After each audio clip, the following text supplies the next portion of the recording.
A coragem de ser imperfeito. Prólogo. O que significa viver com ousadia? Não é o crítico que importa, nem aquele que aponta onde foi que o homem tropeçou ou como o autor das façanhas poderia ter feito melhor.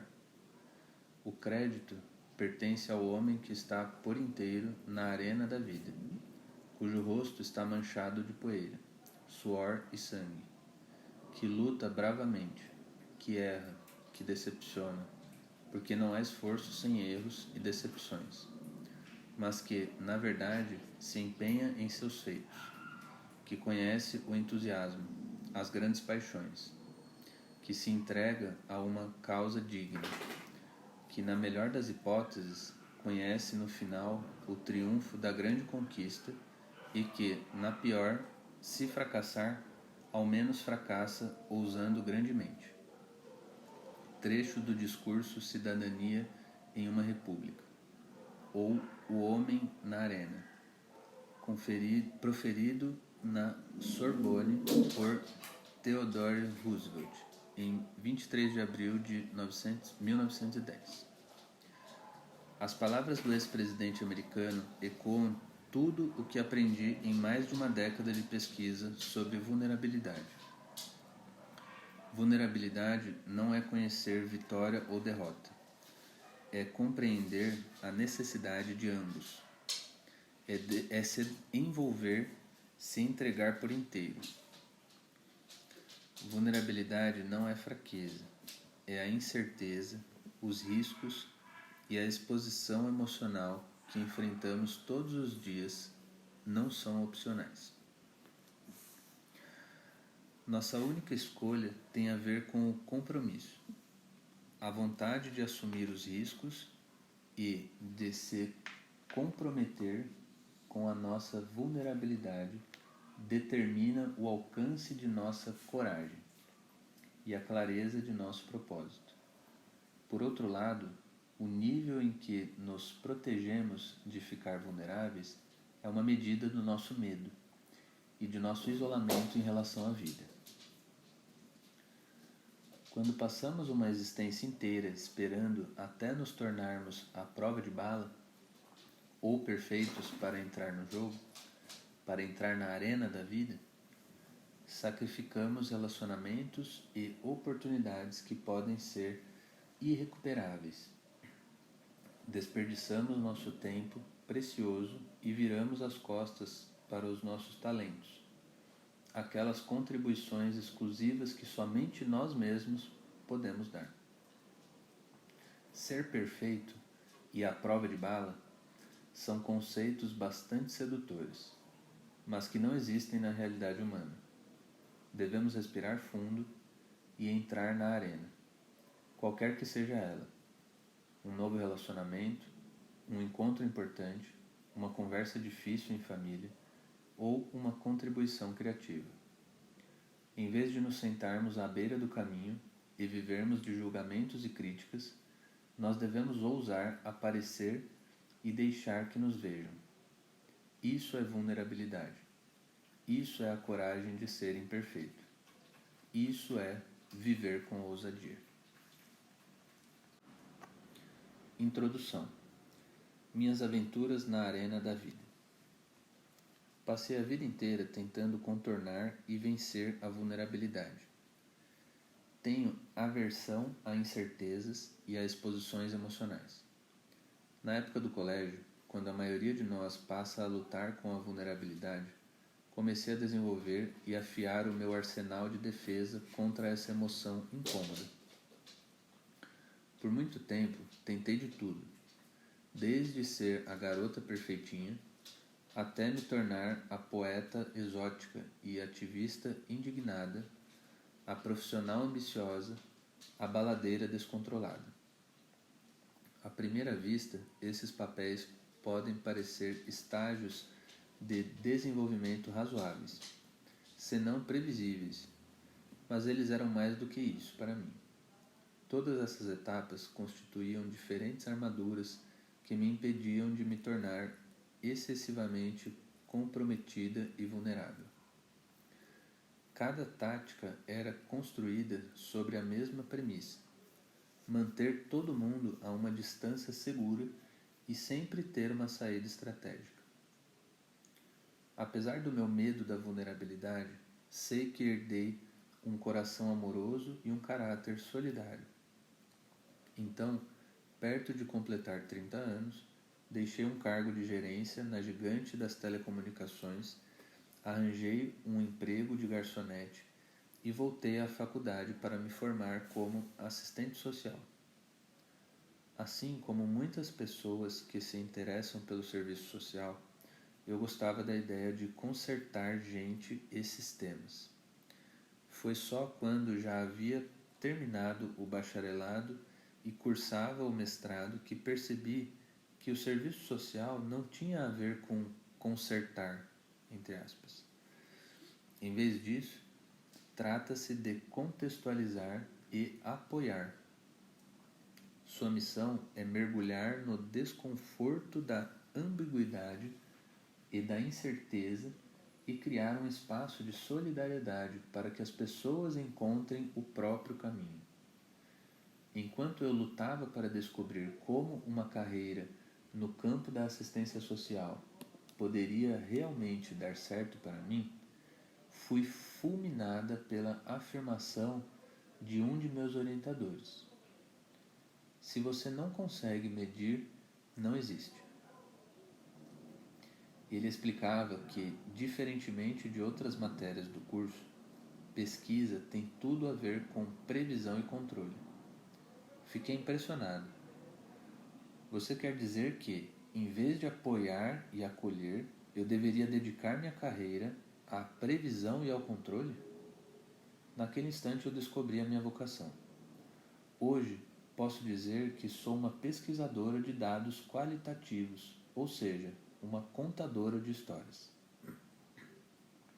A maior certeza que eu trouxe da minha formação em serviço social é esta: estamos aqui para criar vínculos com as pessoas. Fomos concebidos para nos conectar uns com os outros. Esse contato é o que dá propósito e sentido à nossa vida. E, sem ele, sofremos. Por isso, decidi desenvolver uma pesquisa que explicasse a anatomia do vínculo humano, das relações e das conexões entre as pessoas. Quando os participantes da minha pesquisa eram solicitados a compartilhar seus relacionamentos e suas experiências de vínculo mais importantes, sempre me falavam de decepções, traições e humilhações, do medo de não serem dignos de uma conexão verdadeira. Parece que nós, seres humanos, temos uma tendência para definir as coisas pelo que elas não são, sobretudo quando se trata de experiências emocionais. Esse fato realmente chamou a minha atenção.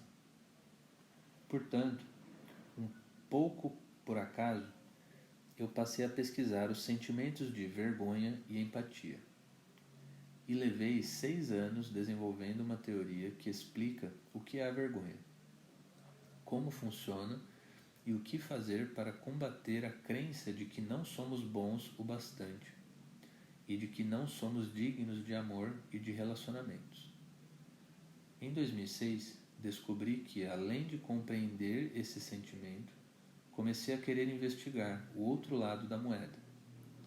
O que tem em comum as pessoas que lidam bem com a vergonha e acreditam no próprio valor, que eu chamo de pessoas plenas?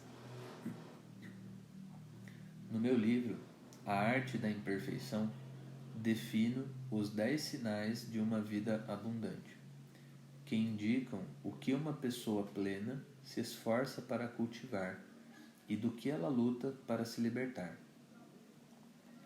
Uma pessoa plena cultiva a autenticidade, se liberta do que os outros pensam. Cultiva a autocompaixão, se liberta do perfeccionismo. Cultiva um espírito flexível, se liberta da monotonia e da impotência. Cultiva gratidão e alegria, Se liberta do sentimento de escassez e do medo do desconhecido. Cultiva intuição e fé. Se liberta da necessidade de certezas. Cultiva a criatividade.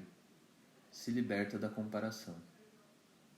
Cultiva o lazer e o descanso.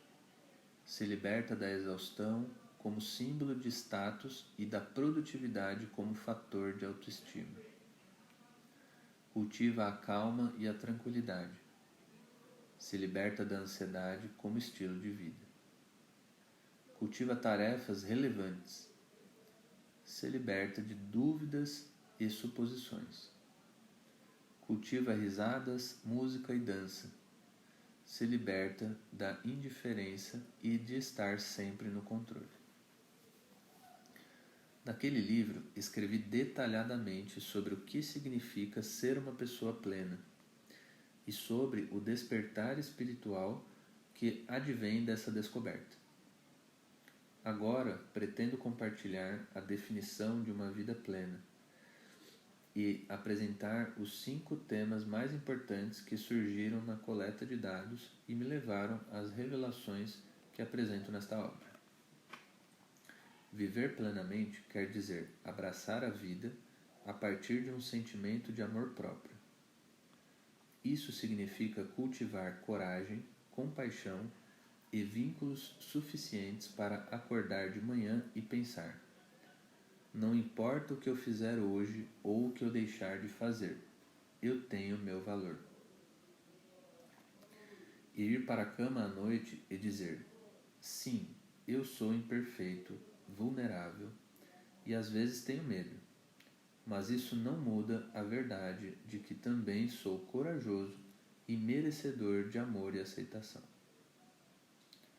A definição de vulnerabilidade se baseia nos seguintes ideais fundamentais. 1. Amor e aceitação são necessidades irredutíveis de todas as pessoas. Fomos concebidos para criar vínculos com os outros. Isso é o que dá sentido e significado à nossa vida. A ausência de amor, de aceitação e de contato sempre leva ao sofrimento. 2. Se os homens e as mulheres que entrevistei na pesquisa fossem divididos em 2 grupos, aqueles que têm um senso profundo de amor e de aceitação e aqueles que lutam para conquistar isso, apenas uma variável os separaria. Aqueles que amam e vivenciam a aceitação simplesmente acreditam que são dignos disso. Eles não têm vidas melhores ou mais fáceis. Não têm problemas menores e não passaram por menos traumas, falências ou separações.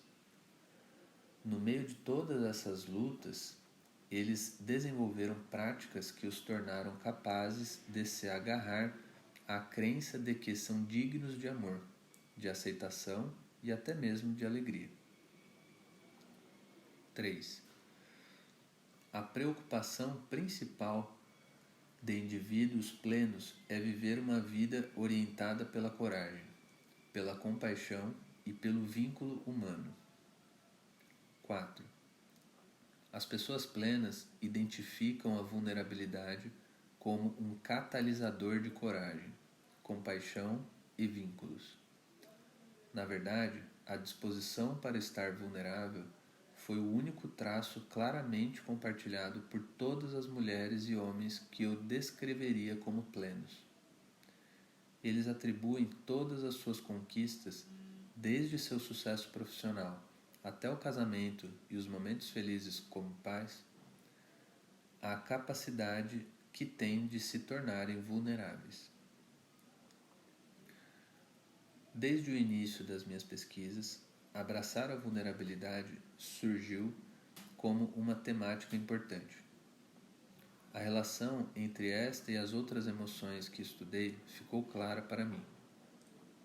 Nos livros anteriores, eu havia presumido que as relações entre vulnerabilidade e conceitos diferentes como vergonha, aceitação, e autovalorização fossem coincidências.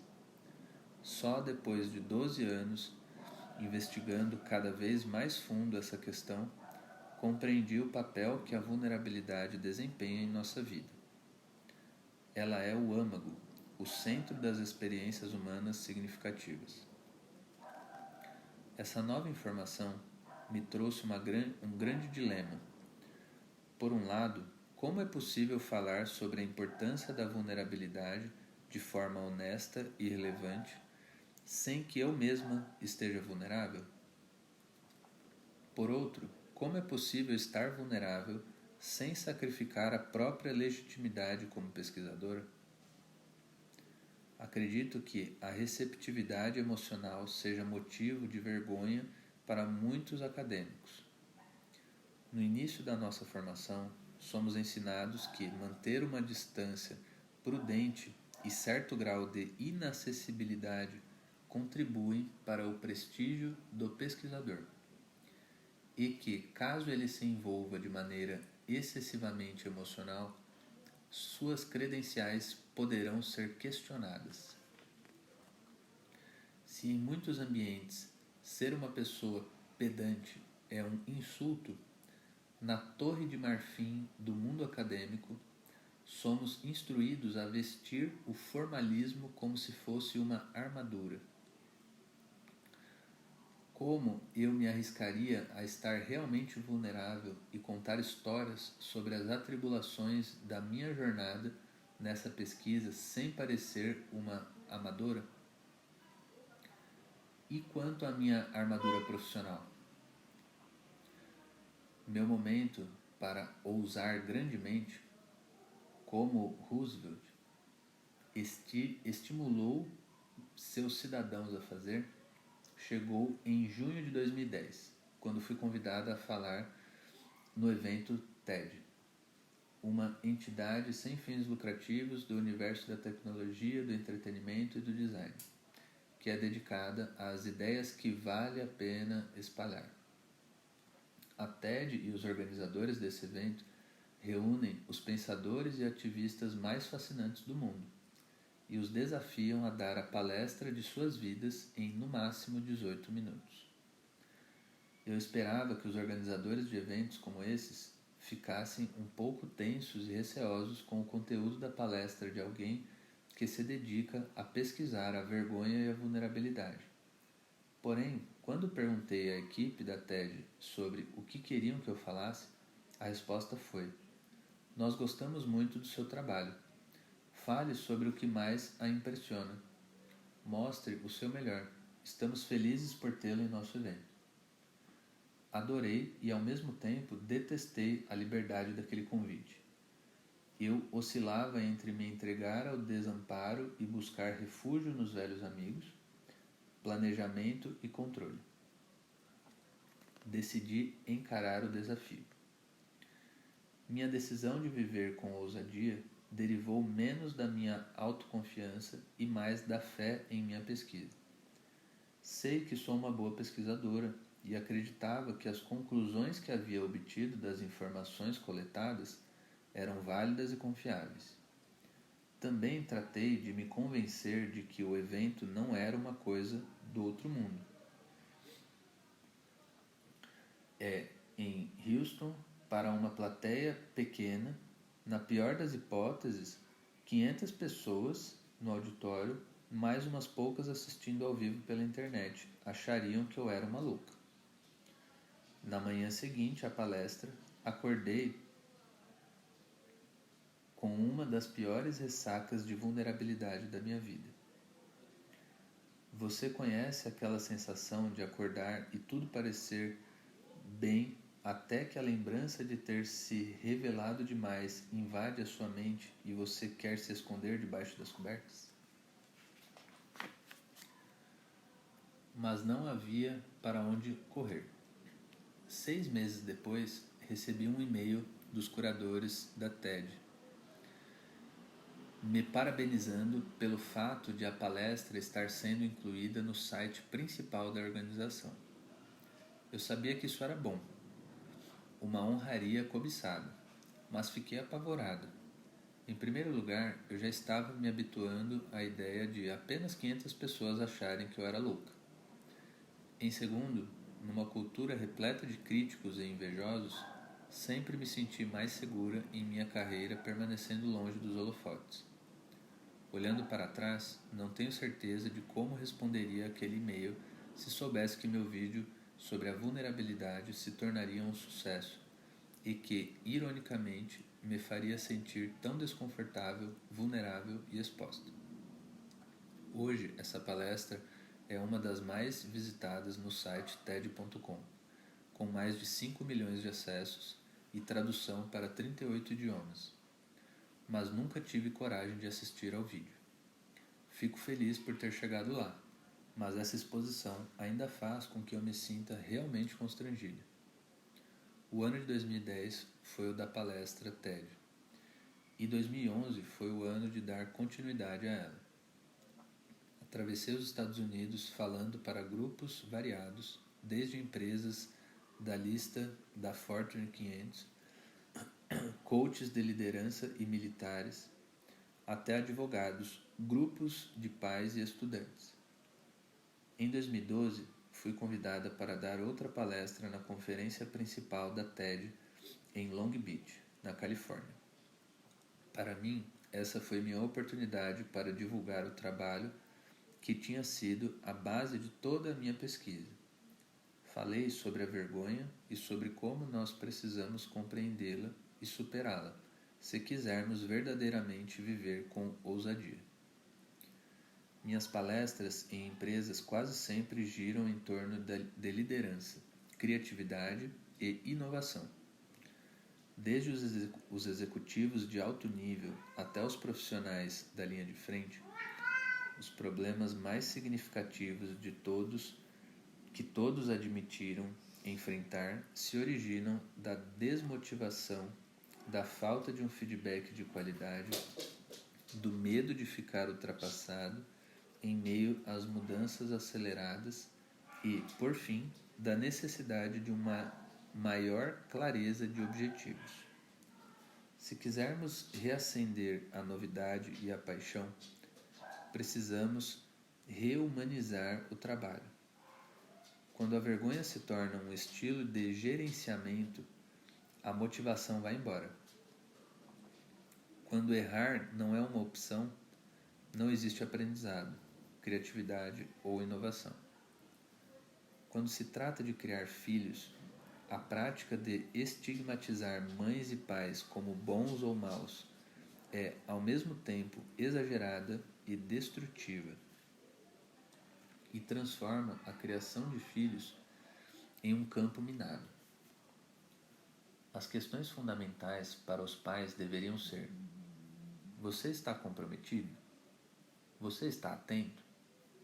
Se estiverem, preparem-se para cometer muitos erros e tomar decisões ruins.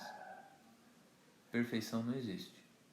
E o que torna os filhos felizes nem sempre os prepara para serem adultos corajosos e comprometidos. O mesmo serve para as escolas. Nesse contexto, não foi encontrado um problema sequer que não fosse atribuído a alguma combinação entre a desmotivação de pais, professores, diretores e ou alunos e o conflito de interesses que competem entre si para a definição de um objetivo. O maior desafio e também o elemento mais gratificante do meu trabalho é conseguir ser, ao mesmo tempo, uma construtora de mapas e uma viajante. Meus mapas ou teorias sobre vergonha, plenitude e vulnerabilidade não foram construídos a partir das experiências de minhas viagens, mas a partir das informações que coletei nos últimos 12 anos. As vivências de milhares de homens e mulheres que dão passos largos na direção em que eu e muitos outros queremos orientar nossas vidas. O que todos nós temos em comum é a verdade que constitui a essência deste livro. O que nós sabemos tem importância, mas quem nós somos importa muito mais. Ser em vez de saber exige atitude e disposição para se deixar ser visto. Isso requer viver com ousadia, estar vulnerável. O primeiro passo dessa viagem é entender onde estamos, contra o que lutamos e aonde precisamos chegar. Creio que poderemos fazer isso melhor ao examinarmos a ideia tão difundida de nunca nos julgarmos bons o bastante.